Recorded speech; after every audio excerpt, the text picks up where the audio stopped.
Good afternoon. Thank you for the opportunity to speak with you. I am an educator for 40 years. I've taught in every grade, kindergarten through 12. I've also taught life skills in a life skills classroom.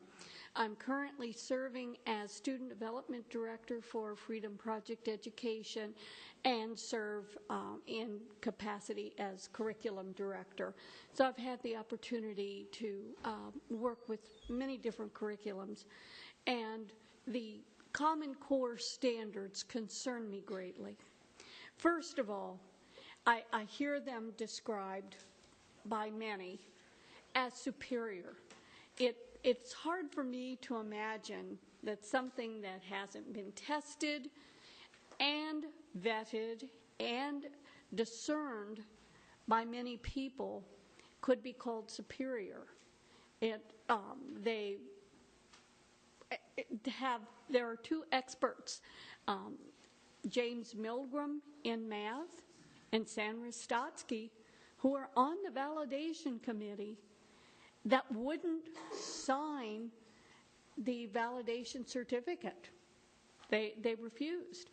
And there was an article that referred to Dr. Stotsky's, in particular, her efforts to find out how these standards were internationally benchmarked.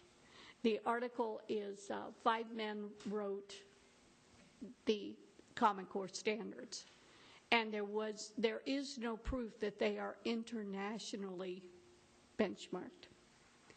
Now, the English language arts standards were written by David Coleman. I've never met him. He may be a fine gentleman, but he certainly, as a businessman, is not qualified to write English language art standards.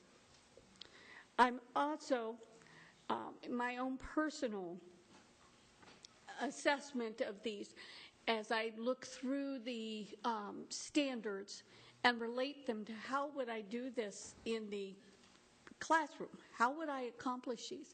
And it seems to me that the standards leave very little option for instruction, more than what in a robotic manner. In other words, it's good that we want children to think critically, but robotically proving from reading material that such and such is right leads very much open to agenda-driven curriculum. And that, to me, is not critical thinking. If anything, it is the one-size-fits-all that we all, as educators, despised about No Child Left Behind. And if you have a one-size-fits-all education curriculum, then we can't be calling this superior, and we can't be teaching to our best and our brightest. As a teacher, I can assure you that you cannot teach those students who are at a low level and those students who are at the highest level as though they're all at the same level and do it well. The role of the teacher in Common Core, I've examined many teacher manuals, in particular the elementary reading manuals. The role of the teacher is very much diminished. I've spoken to many audiences, and one teacher that I remember so vividly came up to me, and she said, "I'm so glad to hear you say that, because we have actually been told that we are not to teach. The children are to teach one another. They are to take responsibility." That's part of Common Core. The surrender of control to the federal government is of grave concern. These standards, and it has yet to be mentioned today, these standards are copyrighted. Now, by definition, copyrighted means they can't be changed. So the National Governors Association and the Council of Chief State School Officers and Achieve Incorporated, who own this copyright, have every right to come back and say, you can't change what we wrote. And I ask you to consider that very seriously. Right now, yes, maybe some changes can be made, but you don't own them. You don't own Common Core standards. And then the 15, I would like to reiterate the point that 85% of the standards, only 15% can be added in addition. A teacher that called into a talk show yesterday, who was very knowledgeable about this, mentioned that 15% means about one 45-minute period or class a week. That's it. They're unconstitutional. It is unconstitutional for the federal government to be involved in a curriculum. How it got there was the NGA and CSSO put together benchmarking for success. That's how this all started. And then benchmarking for success, and the last part of it said, went for, expounded on the need for federal standards. And Secretary of Education Arne Duncan was there to support them at the time that that benchmarking for success was released. Then the benchmarking for success was then put into action. The actual Common Core was written by those same people that called for federal intervention. The standards, right, Common Core it's just a set of standards. But when you attach high-stakes testing, by that I mean that teachers' jobs are dependent upon it. The status of schools are dependent upon it. They're going to drive the curriculum, and that is unconstitutional. And you better believe that the publishers who are publishing books that go along with, that teach to these standards, are going to take advantage of a huge windfall when a state school district goes to Common Core. Now, the standards also seem to me that they're very much geared in the German fashion, if you will, the actual Prussian standards, and that they are geared to be from school to work. And in conjunction with that is the setup, and it started actually it begins when money for Race to the Top was set forth. The data collection. Part of Common Core, the adoption of Common Core, was that the state agreed to build a data collection place. This is all documented. And so combined with the attitude of school to work and this data collection, are we taking control of our students' lives? Are we deciding at age 10, oh, this student is a discipline problem, can't learn, so he's going to kind of be dismissed, sent one track? Is this what we're using it for? Now, the other concern is a document promoting truth, promoting grit, tenacity, and perseverance from the Department of Education. On page 44, you will see pictures of effective sensors. You may have already seen the pictures, an effective mouse, a posture chair, a wristband.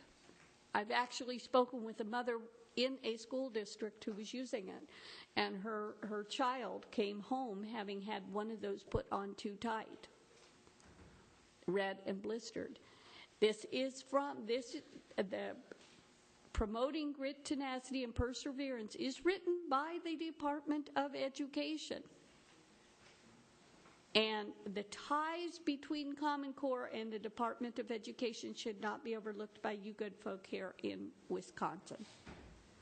And is that an indication of where they intend to go? These are all questions I beg that you research and consider. Now, the data collection, as I finish my comments here, the data collection, those are all linked. When a state signs to a consortium, as you all smarter balanced here in Wisconsin, the state agrees to have all the data collected from the test go to the consortium. The consortiums have agreed to supply all of their information to the federal government. So it isn't staying within the school district and between the parent and the school. FERPA was modified so that the schools now have authority to share a student's information with anybody they deem important to that child's education. So the parents have no control over that. Now, as far as the quality of the standards, as a longtime teacher, I have to question. A teacher that I have known for many years is an expert kindergarten teacher. And recently she explained to me, she said, we've taken time and money out of teaching kindergarten. That was a very important part of the math for kindergarten.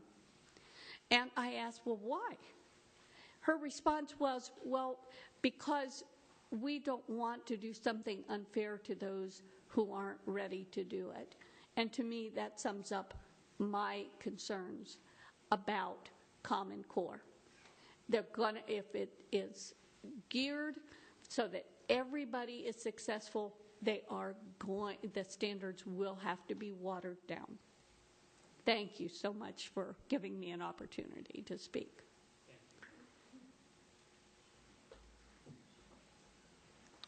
Representative Pope. Thank you, Mr. Chair. I was trying to follow along with your testimony. Do we have a written copy of your testimony? I am sorry you don't. I can provide one. Well, you had mentioned on page 44 you will... Oh, I was referring to a document that is already online. It's from the Department of Education, Promoting Grit, Tenacity, and Perseverance. I wanted to take issue with a number of things you said, but without the written testimony, it's hard to refer back to them. But the one that sticks out in my mind is your reference to this being a federal standard, and it is not.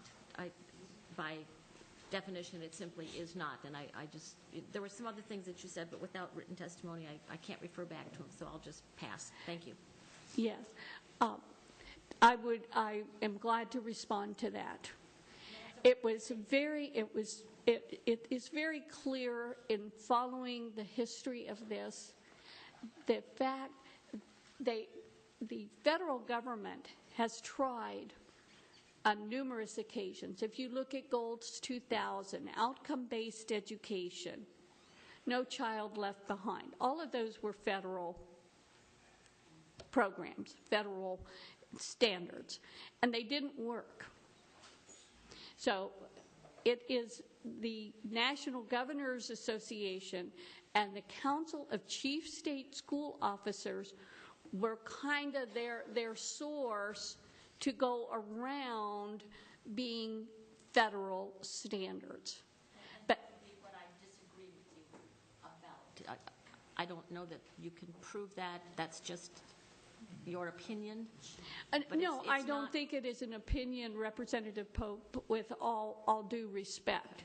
I think it is documented that this was the route taken, and I refer to comments by Secretary of Education Arne Duncan and his involvement with this. All right, thank you for your time. Thank you.